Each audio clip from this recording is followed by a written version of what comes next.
Hello student, welcome to quick learn with Vibha. आज के video में हम लोग देखने जा रहे हैं एक चैप्टर 3 जिसमें देखेंगे हम लोग समांतर रेखा। तो समांतर रेखा को पढ़ने के लिए कुछ बातें ध्यान देने की जरूरत है। तो चलिए देखते हैं वो बातें क्या है। पहला है, दो समांतर रेखाओं के बीच की लंबवत दूरी समान होती है। देखो ये हो गया, रेखा बन गया, ठीक है। क्या बोला गया है? दो समांतर रेखा।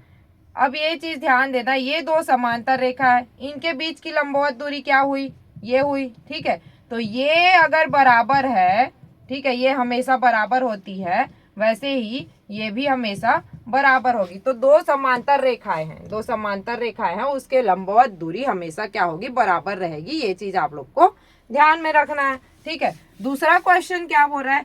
एक रेखा के समांतर, ठीक है, एक रेखा के समांतर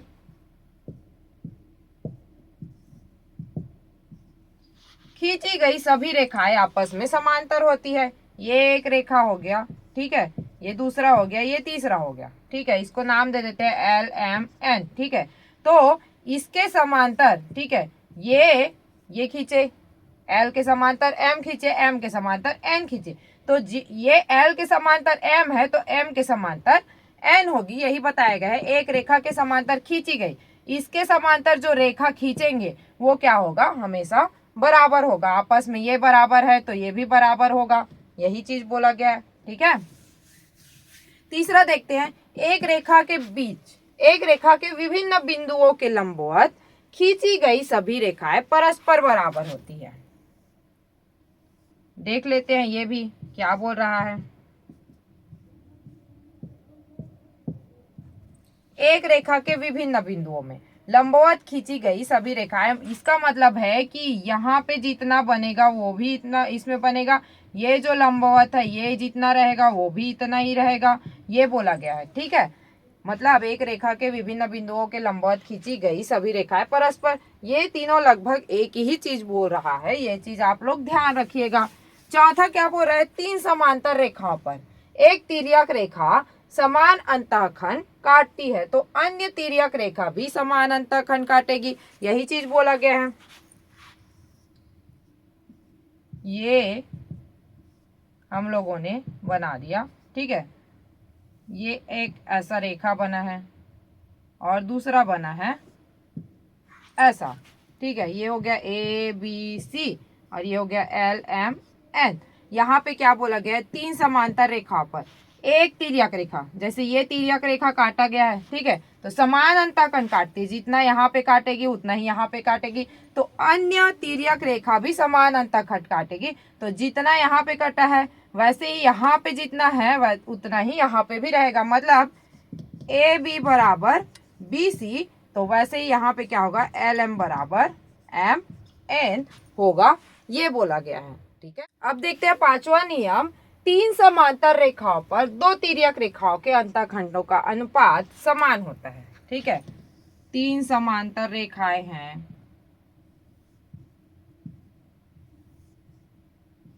उसमें दो अंतःखंड है, ये हो गया ST हो गया, ये हो गया ABC और ये हो गया LM और N। क्या बोला गया? तीन समांतर रेखा हो गया, दो तिर्यक रेखाओं के अंतःखंड का अनुपात सेम होता है। इसका मतलब ये है कि यहाँ पे जो अंतःखंड जो अनुपात बनेगा, मतलब AB बटा क्या होगा? BC, और ये क्या होगा? LM बटा MN। इसका अनुपात क्या होगा? जितना इसका अनुपात बनेगा उतना ही इसका भी अनुपात बनेगा, यही चीज बोला गया है, ठीक है। अगला क्या बोलता है? त्रिभुज में, ठीक है, एक त्रिभुज है। छठवा क्या बोल रहा है? त्रिभुज में एक त्रिभुज है, त्रिभुज में एक भुजा के समांतर खींची गई, ठीक है, कोई भी एक भुजा के समांतर खींची गई रेखा अन्य भुजाओं को समान अनुपात में काटती है या विभाजित करती है। ये एक भुजा हो गया, A B C D और E ऐसा बना है, ठीक है। तो ये एक भुजा हो गया, या फिर इसको ऐसा नाम देते हैं, ए बी सी और डी और ई। ठीक है, तो त्रिभुज में एक भुजा, ठीक है, कोई भी एक भुजा के समांतर खींची गई अन्य भुजाओं को समान अनुपात में काटती है। ये क्या करेगी, इसको समान अनुपात में काटेगी बोला गया है। मतलब जो डीई है वो क्या होगा, डीई बराबर बीसी। इसका मतलब क्या हो जाएगा, ए डी बटा डी बी बराबर ए ई बटा बी सी, ऐसा होगा, ऐसा बोला गया है। ठीक है, त्रिभुज में। अब नेक्स्ट क्या बोल रहा है, त्रिभुज की दो भुजाओं के मध्य, सेम है ऐसे ही, ये एक त्रिभुज बन गया। ठीक है, दो भुजाओं के मध्य बिंदु को मिलाने वाली, मध्य बिंदु को मिलाने वाली रेखा, इसको भी नाम दे देते हैं तीसरी भुजा। तीसरी भुजा के समांतर होगी बोला गया। मतलब ये जो तीसरी भुजा है, ये दो भुजा हो गया, उसको मिलाने वाली जो रेखा है वो तीसरी भुजा के समांतर होगी बोला गया है। सेम है जैसे ए बी की मध्य भुजा कौन सी है, कि मध्य बिंदु डी है। ठीक है, और ए सी की मध्य बिंदु ई है। ठीक है, तो क्या बोला गया है, ए डी बटा डी बी और ए ई बटा ई सी, ये दोनों क्या होगी, बराबर होगी। मतलब डी ई बराबर क्या होगा, बी सी, ऐसा बोला गया है। ठीक है, तो इस सारे नियमों को आपको ध्यान में रखना है, इसी से हमारे सारे क्वेश्चन हल। अब आगे देखेंगे हम लोग प्रश्नावली, तो चलिए हल करते हैं। तो चलिए देखते हैं पहला क्वेश्चन क्या बोल रहा है। 6 सेंटीमीटर का एक रेखाखंड खींचकर इस पर कोई बिंदु P लेकर 2.5 सेंटीमीटर दूरी पर एक समांतर रेखा खींचना है। तो चलिए हल कर लेते हैं। इसके लिए आप लोगों को प्रकार की, चांदे की, सीस और सीस स्केल की जरूरत है। ठीक है, तो मैं अंदाजे में बना रही हूँ। मान ले ये क्या है, एक 6 सेंटीमीटर का एक रेखा खींचा। ठीक है, ये मान लेते हैं ये 6 सेंटीमीटर का रेखा है, इसको नाम दे देते हैं ए और बी। ठीक है, अब इसमें कोई बिंदु P लेने बोला गया है, तो कहीं पे भी कोई बिंदु हम लोग क्या लेते हैं, ये मान लो ये बिंदु हम लोगों ने क्या ले लिया, P ले लिया। ठीक है, अब क्या बोला गया है, ये P से 2.5 सेंटीमीटर की दूरी पर एक समांतर रेखा खींचना है। अब इसको ऐसी तो खींच नहीं सकते हैं, तो इसको क्या करना पड़ेगा, हम लोग को 90 डिग्री का बनाना पड़ेगा। तो क्या करते हैं, 90 डिग्री बनाने के लिए यहाँ पे आप लोग को क्या रखना है, प्रकार रखना है, और प्रकार को ऐसे रख के एक चाप काटना है। ठीक है, ये बिंदु से एक हम लोगों ने क्या किया, चाप कट किया। ठीक है, या फिर आप चांदे से भी बना सकते हैं। चांदे से बनाओगे तो यहाँ पे रखेंगे तो 90 डिग्री मिल जाएगा हम लोग को। तो ये हम लोगों ने बना लिया। अब ये दो बिंदु मिल गया, इस बिंदु पे फिर से रखना है और आधे से ज्यादा लेकर, ठीक है, आधे से ज्यादा लेकर क्या करना है, एक कट लगाना है। आधे से ज्यादा लेकर एक कट लगाना है, और इधर से भी वैसे ही करना है, सेम यहाँ पे एक कट लगाना है। तब हमें क्या मिलेगा, एक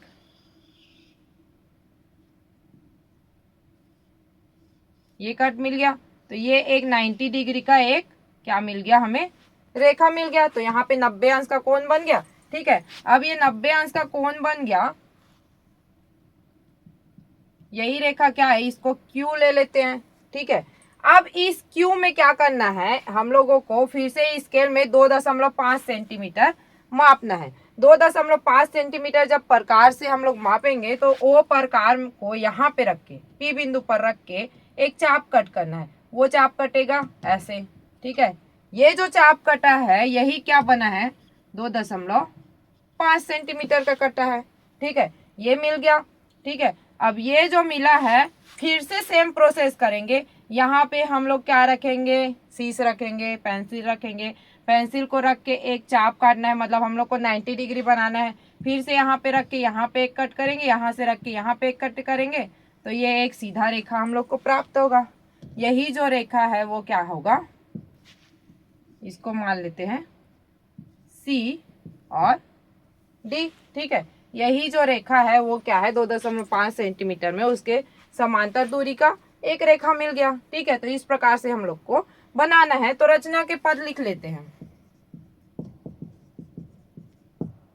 सबसे पहला हम लोगों ने क्या किया, एक रेखा ए बी बराबर 6 सेंटीमीटर खींचा।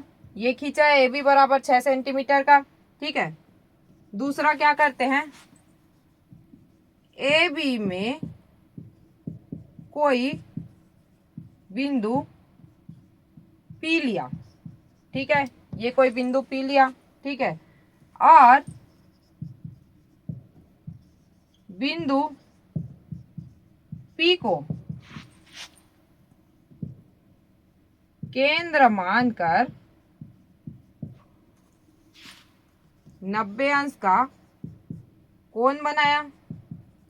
इसको हम लोगों ने केंद्र मानकर एक 90 अंश का कोण बनाया, ठीक है। अब कोण बना लिए, तीसरा पद क्या हो जाएगा 2.5 सेंटीमीटर प्रकार की सहायता से पी से चाप काटा। ये काटे ना, यहाँ से पी से यहाँ पे रख के एक ऐसा चाप काटा, यही 2.5 सेंटीमीटर का हमें मिला, ठीक है। क्या होगा यहाँ पे, यह चाप 90 अंश के कोण पर बिंदु Q पर काटता है। ये बिंदु Q पर काटा ना ये, ठीक है, काट लिया। अब छठवा पांचवा क्या करना है, बिंदु, इसको हम लोग कोई नाम दे देते हैं, इसको नाम दे दिए L, ठीक है। बिंदु L से पुनः क्या किए, 90 अंश का कोण, 90 अंश का कोण बनाया। ये 90 अंश का कोण बनाया, ठीक है। 90 अंश का कोण बनाया और एक रेखा खींची। ये एक रेखा खींची। छठवा, यही रेखा ए बी बराबर सी डी को प्राप्त होता है, ठीक है। तो इस प्रकार से हम लोग को क्या करना है, ये बनाना है और रचना के पद लिखना है। देखते हैं दूसरा क्वेश्चन। दी गई आकृति में L बराबर है M के, T लंबवत है M एवं T लंबवत है N, तो क्या M बराबर N है या फिर क्या L बराबर N है और T लंबवत L है, वो भी कारण बताना है, ठीक है। तो यहाँ पे नियम 3 लागू होता है। एक रेखा, ठीक है, के विभिन्न बिंदुओं के समांतर, एक रेखा है उसके विभिन्न बिंदुओं के समांतर खींची गई रेखाएं परस्पर बराबर होती है। मतलब ये जितना है उतना ही ये भी होगा, ऐसा बताया गया था। तो इसका मतलब क्या होगा, M जितना है उतना L होगा, मतलब ये दोनों बराबर होगा।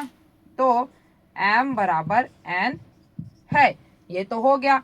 L बराबर N होगा, L और N बताया गया है ना। तीनों मतलब सभी रेखाएं क्या होगी, परस्पर बराबर होगी। एक रेखा के सभी रेखाएं बराबर होगी, मतलब L बराबर N होगा, ये भी होगा, ठीक है। T समांतर नहीं है, क्योंकि T क्या है, लंबवत है L के, ठीक है, इसलिए T समांतर नहीं है।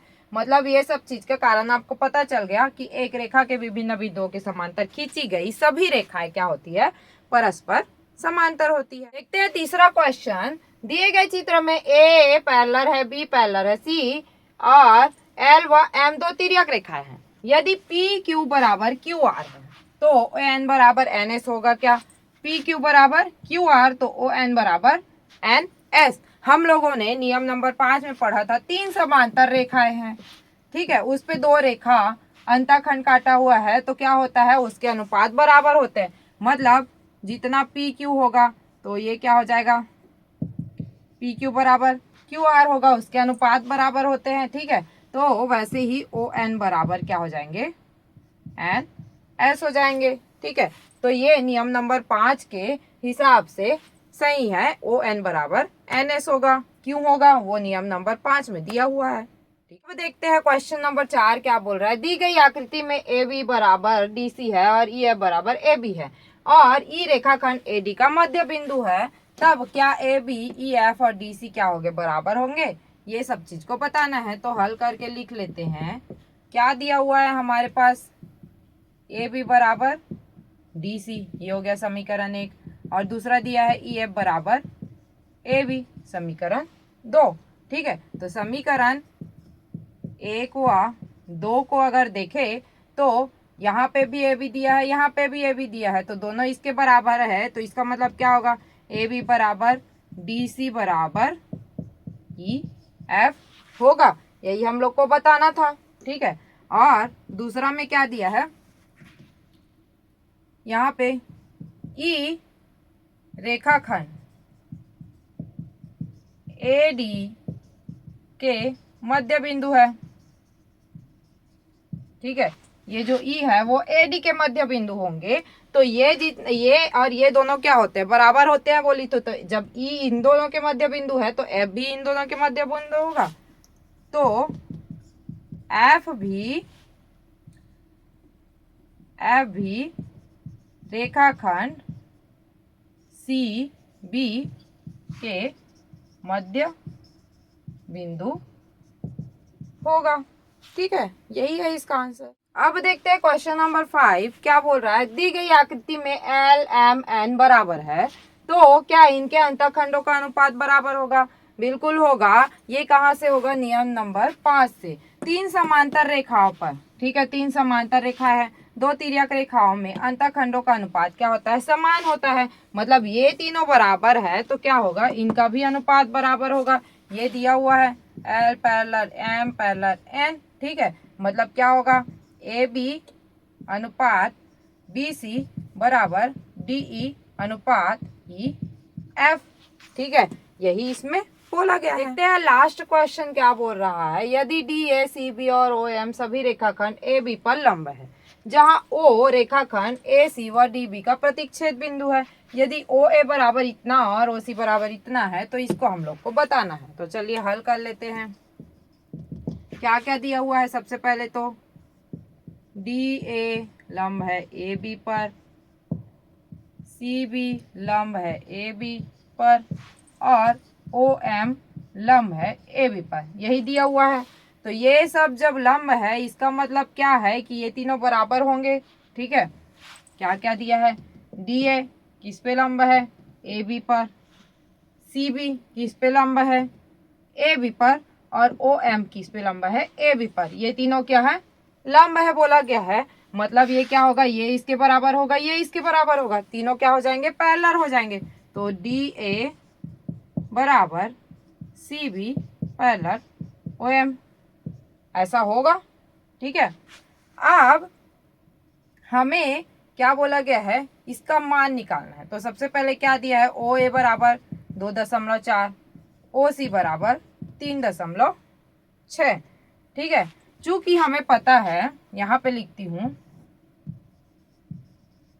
चूंकि ओ एम बराबर है बी सी बोले या फिर सी ए बोले, तो ओ एम किसके बराबर है, ये ओ एम इसके बराबर है, तो ये भी बराबर हो जाएंगे, ओ ए बराबर ओ सी।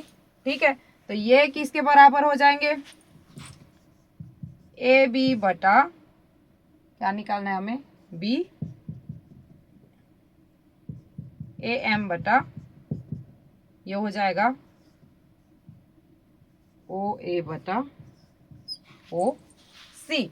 ये कैसे आया, देखो ए एम और बी एम। ठीक है, ए एम बटा बी एम क्या हो जाएगा, ओ ए बटा ओ सी।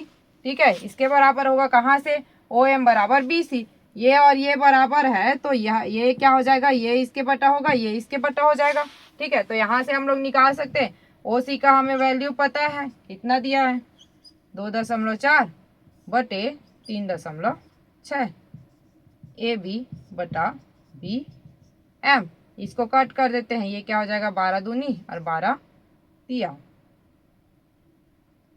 तो ये ए बी बटा बी एम का वैल्यू 2/3 आ गया। ठीक है, क्लियर है, कुछ नहीं है, क्वेश्चन में सारा दिया हुआ है। ए एम ये क्या है, दोनों के बटे है, तो ये भी हो जाएगा। ठीक है, वही चीज को लिखे हैं। अब देखते दूसरा में, यदि बी ओ बराबर 3 सेंटीमीटर तो डी ओ का मान ज्ञात करना है। मतलब ये जो बी ओ है वो 3 सेंटीमीटर है, तो इसका मान ज्ञात करना है। अभी हमें क्या मिला है, ये एम बी का वैल्यू 3 और ए एम का वैल्यू 2 मिला है। ठीक है, तो अभी क्या था, ये वाला पोर्शन इसके बराबर था, तो ये वाला पोर्शन भी इसके बराबर होगा। ठीक है, इसका मतलब क्या हो जाएगा, यहाँ पे जस्ट उल्टा होगा। ए एम बटा एम भी था, तो ये वाला पोर्शन था, तो बी एम बटा एम ए, बी एम बटा एम ए बराबर क्या हो जाएगा, ओ बी बटा डी ओ। ठीक है, ओ बी बटा या फिर बी ओ बटा डी ओ। समझ में आ रहा है। अभी ये वाला पोर्शन का निकाले, अभी ये वाले पोर्शन का निकाल रहे हैं। अब हमें पता है वैल्यू बी एम का कितना निकला था 3 और एम ए का निकला था 2 और बी ओ का दिया है 3 और मान लेते हैं डी ओ कितना है, x है। ठीक है, तो वैल्यू निकाल लेते हैं। कैसे निकलेगा, ये x को अगर इधर ला दूं तो ये क्या हो जाएगा x, या फिर इधर से ही मैं बना रही हूँ, 3/2 बराबर 1/x। ये 3 ऊपर में है, इधर आके नीचे हो जाएगा। चूंकि हमें x का वैल्यू निकालना है, तो x को अगर उल्टा करूं तो ये भी उल्टा हो जाएगा, 2 गुना 3/3। ये और ये कट गया, तो 2 बराबर x। तो x का वैल्यू 2 आया और x क्या है, मतलब डी ओ बराबर x। यही हम लोग को निकालना था। तो इस तरीके से एक्सरसाइज 3.1 को हल करना है। आगे हम लोग देखेंगे एक्सरसाइज 3.2। तो तब तक के लिए हमारे वीडियो हमारे चैनल पर बने रहिए और मेरे वीडियो मेरे चैनल को लाइक कीजिए, शेयर कीजिए, सब्सक्राइब कीजिए। Quick learn with Vibha.